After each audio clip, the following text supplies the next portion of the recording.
Hello বন্ধুরা, internet world চ্যানেলে আপনাদের স্বাগত জানাই। আজকের আবারও ফিরে এসেছি একটি নতুন এবং গুরুত্বপূর্ণ আপডেট নিয়ে, যেটি আধার কার্ড সম্বন্ধিত। তো আপনারা আগে জানতেন যে আধার কার্ডের ডকুমেন্টস আপডেটের সম্পূর্ণ বিনামূল্যে করার শেষ তারিখ ছিল 14 সেপ্টেম্বর 2024 পর্যন্ত।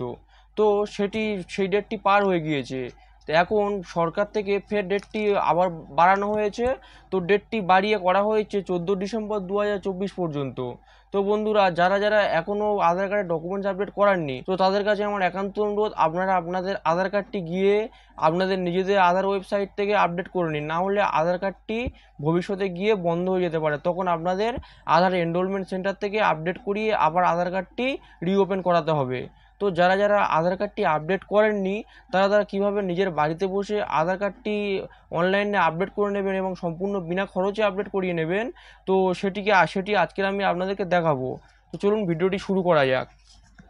তো এই ধরনের ইনফরমেটিভ ভিডিও পেতে এবং আরও বিভিন্ন ধরনের সরকারি চাকরি কিংবা তাদের সেই ফর্ম ফিল আপ, এই সমস্ত বিভিন্ন আপডেট পেতে আমার এই চ্যানেলটিকে সাবস্ক্রাইব করে রাখবেন, যাতে ভবিষ্যতে কোনোরকম কোনো ভিডিও ছাড়লে আপনাদের কাছে সব থেকে আগে পৌঁছতে পারে। তো বন্ধুরা, প্রথমে আপনারা যে কোনো আপনাদের পছন্দ মতো ব্রাউজার কিংবা গুগল ক্রোম ব্রাউজারে চলে আসবেন। তারপর এখানে এসে সার্চ করবেন মাই আধার .uidai.gov.in। তো বন্ধুরা, আমি এখানে যে ওয়েব অ্যাড্রেসটি টাইপ করলাম, আপনারা সেমভাবে আপনাদের অ্যাড্রেস বারে এটি টাইপ করে নেবেন। নেওয়ার পর এটি সার্চ করবেন। করার পর দেখবেন আধার কার্ডে একটি সাইট ওপেন হয়ে গেছে আপনাদের সামনে। এখান থেকে আপনারা দেখতে পাবেন লগ ইন অপশান। এই লগ ইন অপশানে আপনাদের ক্লিক করতে হবে। করার পর আপনাদের সামনে একটি পেজ চলে আসবে। এখানে চাইবে আধার নম্বর, অর্থাৎ এখানে আপনি যে আধার কার্ডটিতে ডকুমেন্টস আপডেট করাতে যাচ্ছেন, সেই আধার নাম্বারটি এখানে ফিল করে দেবেন। আধার নম্বরটি ফিল করে দেওয়ার পর এখানে আপনারা যে ক্যাপচা কোডটি দেখতে পাবেন, সেটিকে হুবহু একদম যেমন থাকবে তেমনভাবে এখানে আপনারা টাইপ করে দেবেন। দেওয়ার পর এখানে আপনারা দেখতে পাবেন লগ ইন উইথ ওটিপি, এই অপশানটি। তো এই অপশানটিতে আপনারা সিম্পলি ক্লিক করে দেবেন। দেওয়ার পর আধার কার্ডে যে মোবাইল নাম্বার লিঙ্ক থাকবে, অর্থাৎ এটি করার জন্য আপনাদের আধার কার্ডে মোবাইল নাম্বার লিঙ্ক থাকা বাধ্যতামূলক। এরপর লগ ইন উইথ ওটিপি, এই অপশানটিতে ক্লিক করার পর আপনার মোবাইল নাম্বারে একটি ওটিপি চলে যাবে। আপনার আধার রেজিস্টার্ড মোবাইল নাম্বারে ওটিপিটি যাওয়ার পর যে ওটিপিটি যাবে, সেটিকে দেখে এখানে টাইপ করে দেবেন। এখানে টাইপ করে দেওয়ার পর দেখবেন লগ ইন অপশানটি আপনাদের কাছে এনাবেল হয়ে যাবে। তো লগ ইন অপশানে সিম্পলি ক্লিক করবেন। করার পর আপনাদের সামনে আপনার নিজের আধার ধরে আপনাদের লগ ইন হওয়ার ড্যাশবোর্ডটি আপনার সামনে ওপেন হয়ে যাবে। এখানে একটি অপশান দেখতে পাবেন আপনারা, ডকুমেন্টস আপডেট, এবং এখানে লেখা থাকবে দেখবেন this service is free of cost till 14 December 2024। অর্থাৎ এই সার্ভিসটি আপনাদের এখানে 14 ডিসেম্বর 2024 পর্যন্ত সম্পূর্ণ বিনামূল্যে হবে। তো আপনারা সিম্পলি এই ডকুমেন্টস আপডেট অপশানটিতে ক্লিক করবেন। করার পর আপনাদের সামনে আরও একটি পেজ ওপেন হয়ে যাবে। তো এখানে কিছু ইনফরমেশান দিয়ে দিয়েছে, এগুলিকে আপনারা ভালোভাবে পড়ে নেবেন। নেওয়ার পর এখানে নেক্সট অপশানটিতে ক্লিক করবেন। করার পর আপনাদের সামনে নেক্সট পেজ ওপেন হয়ে যাবে। তো নেক্সট পেজ ওপেন হয়ে যাওয়ার পরে এর নিচে যে নেক্সট অপশানটি থাকবে, এখানে আবারও আপনারা নেক্সট অপশানটিতে ক্লিক করবেন। করার পর আপনাদের সম্পূর্ণ ডিটেলসটি এখানে চলে আসবে। তো ডিটেলসটি আপনাদের আধার কার্ডে যেমন থাকবে তেমনই এখানে চলে আসবে। এরপর আপনারা একটি অপশান দেখতে পাবেন, I verify that the above details are correct. অর্থাৎ উপরে যে ডিটেলসগুলি দেখতে পাচ্ছেন সেগুলি যে কারেক্ট, সেটিকে আপনাকে এখানে এই বক্সের টিক মার্ক দিয়ে ভেরিফাই করাতে হবে। ভেরিফাই করানোর পর এখানে একটি নেক্সট অপশান থাকবে। নেক্সট অপশানে আপনারা ক্লিক করবেন। করার পর নেক্সট পেজটি আপনাদের সামনে ওপেন হয়ে যাবে। এখানে থাকছে ডকুমেন্টস আপডেট, অর্থাৎ আপনার আধার কার্ডে ডকুমেন্টস আপডেট করার জন্য, অর্থাৎ আপনাদের ডকুমেন্টস আপডেট মিনস হচ্ছে আপনাদের আধার কার্ডে প্রুফ অফ আইডেন্টিটি এবং প্রুফ অফ অ্যাড্রেস, এটির যে কোনো প্রুফ এখানে আপলোড করতে হবে।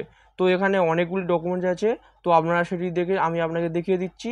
এবং আগে বলে দিই, এই যে ডকুমেন্টসগুলি আপনারা সবগুলি 2 MBর মধ্যে রাখবেন, এবং জেপিজি, পিএনজি এবং পিডিএফ, এই 3টি ফরম্যাটের মধ্যে যে কোনো একটি ফরম্যাটে 2 MBর মধ্যে সবগুলো ডকুমেন্টস রেখে দেবেন। তো সবগুলি ডকুমেন্টস রাখার পর এখানে দেখুন, এখানে চেয়েছে please upload of proof of identity document, অর্থাৎ প্রুফ অফ আইডেন্টিটি ডকুমেন্ট হিসেবে আপলোড করতে বলেছে। তো এখানে আপনার কী কী ডকুমেন্টস আছে একটু ভালো করে দেখে নেবেন। প্রুফ অফ আইডেন্টিটিতে কী কী ডকুমেন্টস আছে দেখুন, প্রুফ আইডেন্টিতে বিভিন্ন রকম ডকুমেন্টস দেখাচ্ছে। তো এখান থেকে আপনারা স্ক্রল ডাউন করে দেখে নেবেন আপনাদের ক্ষেত্রে কোনটি প্রযোজ্য। এখানে পাসপোর্ট হবে, কিষাণ ফটো পাসবুক হবে, জব কার্ড হবে, মার্কশিট হবে, কিংবা যে কোনো এডুকেশন ইনস্টিটিউট থেকে যে সার্টিফিকেটগুলি ইস্যু করে সেটি হবে, এবার ম্যারেজ সার্টিফিকেট হবে। এবার এখানে দেখুন সব থেকে সহজ একটি অপশান আছে প্যান কার্ড, যেটি প্রায় সব লোকেরই থাকে। তো প্যান কার্ড কিংবা ই প্যান কার্ড এটি দিলেও হবে।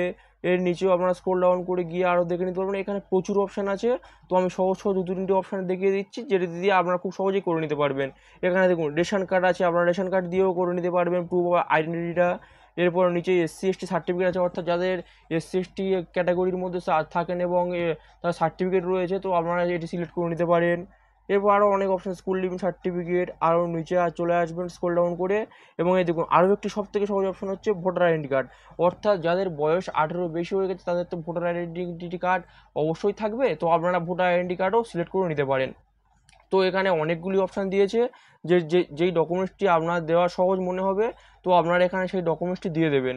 তো আমি আজকের এখানে ভোটার কার্ড দিয়ে করব, তো আমি এখানে ভোটার কার্ড সিলেক্ট করে নেব। নেওয়ার পরে দেখবেন ডকুমেন্ট অ্যাডভাইজারি বলে একটি পেজ আপনাদের সামনে ওপেন হবে। তো এখানে পরিষ্কার কিছু ইনফরমেশান দিয়েছে, তো আপনারা এটিকে খুব ভালোভাবে পড়ে নেবেন। নেওয়ার পর ওকে এই অপশানটিতে ক্লিক করবেন। করার পর দেখুন এখানে যে ডকুমেন্টস আপলোডের অপশান, অর্থাৎ এখানে যে view details and upload documents, অর্থাৎ আপনারা এখান থেকে ডকুমেন্টস আপলোডটি করতে পারবেন। তো ডকুমেন্টস আপলোড করার জন্য আপনারা সিম্পলি এটার উপর ক্লিক করবেন। করার পর দেখুন আরও একটি পেজ ওপেন হবে, please upload a valid document to process your request, অর্থাৎ যে আপনি যে ডকুমেন্টসটি সিলেক্ট করেছেন সেটি এখানে আপলোড করার জন্য বলছে। তো আপনি এখানে কন্টিনিউ টু আপলোড এই অপশানটিতে ক্লিক করবেন। দেওয়ার পর আপনার যে ফাইলে আপনার এটি আর ডকুমেন্টসটি আছে সেটি সিলেক্ট করে নেবেন আপনার ফাইল ম্যানেজার থেকে। আপনার যে ডকুমেন্টসটি আছে প্রুফ অফ আইডেন্টিটি সেটি আপলোড হয়ে যাওয়ার পর এখানে আপনারা সেটি ছোট করে একটি ছবি দেখতে পাবেন। তো তারপর একটু নিচে স্ক্রল ডাউন করে একটু নিচে চলে আসবেন। আসার পর এখানে আপনারা দেখতে পাবেন চেয়েছে please upload proof of address document, অর্থাৎ আপনার আধার কার্ডের যে অ্যাড্রেসটি আছে সেটিকে ভেরিফাই করার জন্য আপনাকে অন্য আরেকটি ডকুমেন্ট দিতে হবে যেটিতে সেম অ্যাড্রেস ওইভাবে রয়েছে। তো আপনারা সিম্পলি প্রুফ অফ অ্যাড্রেস এটার উপর ক্লিক করবেন। করার পর এখানে কী কী ডকুমেন্ট চেয়েছে আপনারা দেখে নেবেন। তো আপনারা সিম্পলি দেখতে পাবেন এখানে সব অপশান। তো আপনার ক্ষেত্রে যেটি ভালো লাগবে বা যে ডকুমেন্টসটা আপনার কাছে খুব ভালোভাবে থাকবে সেটিকে দিয়ে দেবেন। তো এখানেও আপনার রেশন কার্ড, আপনার এসসি এসটি ওবিসি সার্টিফিকেট, এবং নিচে চলে আসবেন। নিচে চলে আসার পর এখানে আপনারা আরও অনেক অপশান দেখতে পাবেন। এখানেও আপনারা ভোটার কার্ড এই অপশানটি দেখতে পাবেন। তো সব থেকে ভালো হবে যাদের ক্ষেত্রে ভোটার কার্ড থাকবে তো তাদের ক্ষেত্রে ভোটার কার্ডটি দিয়ে দিতে, এবং যাদের ভোটার কার্ড থাকবে না আরও অনেক অপশান আছে, এখান থেকে আপনাদের ক্ষেত্রে যেটি ভালো লাগবে সেটি দিয়ে দেবেন। তো আমি এখানেও ভোটার কার্ড দিয়ে দিতে পারি। নেওয়ার পর সেই ডকুমেন্ট অ্যাডভাইজারি যে পেজটি এসেছিলো প্রুফ অফ আইডেন্টিটি আপলোডের সময়, তো সেটি চলে আসবে। আপনারা এটি সিম্পলি ওকেতে ক্লিক করে দেবেন। দেওয়ার পর view details and upload documents এই অপশানটিতে ক্লিক করবেন। করার পর কন্টিনিউ টু আপলোড এই অপশানটিতেও আপনারা ক্লিক করবেন। করার পর আপনাদের ফাইল লোকেশান থেকে গিয়ে আপনাদের যে ফাইলটি হবে, অর্থাৎ ডকুমেন্টসে স্ক্যান করা যে ফাইলটি হবে 2 MBর মধ্যে, আপনারা সেই ফাইলটি এখানে আপলোড করে দিতে পারবেন। আপনাদের ফাইলটি আপলোড করে দেওয়ার পর একটু স্ক্রল ডাউন করে নিচে চলে আসবেন, এবং এখানে এই ঘরটিতে আপনাদের টিক মার্ক দিতে হবে। তো এই ঘরটিতে টিক মার্ক দেবেন। তো আপনি এটা চাইলে পড়ে নেবেন। নেওয়ার পর যে নেক্সট অপশানটি আছে নেক্সট অপশানে আপনারা ক্লিক করবেন। করার পর এখানে হচ্ছে যে please confirm your demographic details in the documents exactly match with demographic details in Aadhaar, অর্থাৎ এখানে আপনি যে ডকুমেন্টসটি দিচ্ছেন সেটি যেন আপনার আধার কার্ডের সাথে ম্যাচ থাকে। তো আপনারা সেটি যদি ম্যাচ থাকে আপনারা এই ওকেতে ক্লিক করবেন। করার পর আপনাদের সামনে নেক্সট পেজ চলে আসবে। নেক্সট পেজ চলে আসার পর এই যে একটি সাবমিট অপশান দেখতে পাচ্ছেন তলায়, সাবমিটটিতে ক্লিক করলে আপনাদের ফর্মটি সম্পূর্ণভাবে সাবমিট হয়ে যাবে। এবং আপনাদের ফর্মটি সাবমিট হয়ে যাওয়ার পর 3 দিন থেকে এক সপ্তাহের মধ্যে আপনাদের যে আধার কার্ডের ডকুমেন্টস আপডেট প্রসেসটি এটি সম্পূর্ণ হয়ে যাবে। এছাড়াও বলে দিই অনেক সময় 15 দিনও লেগে যেতে পারে, সিস্টেম কিছু প্রবলেম থাকলে অনেক সময় 15 দিনও লেগে যেতে পারে। তো সেক্ষেত্রে চিন্তা করার কিছু নেই, আপনারা আপনাদের এসআরের নম্বর দিয়ে আপনারা আপনাদের আধার কার্ডে যে আপডেটটি করার জন্য অনলাইনে অ্যাপ্লিকেশন করেছিলেন সেটি স্ট্যাটাসও চেক করে নিতে পারবেন। তো সম্পূর্ণ ভিডিওটি দেখার জন্য ধন্যবাদ। ভিডিওটি ইনফরমেটিভ মনে হলে ভিডিওটিতে লাইক এবং চ্যানেলটি সাবস্ক্রাইব করে রাখবেন। ধন্যবাদ।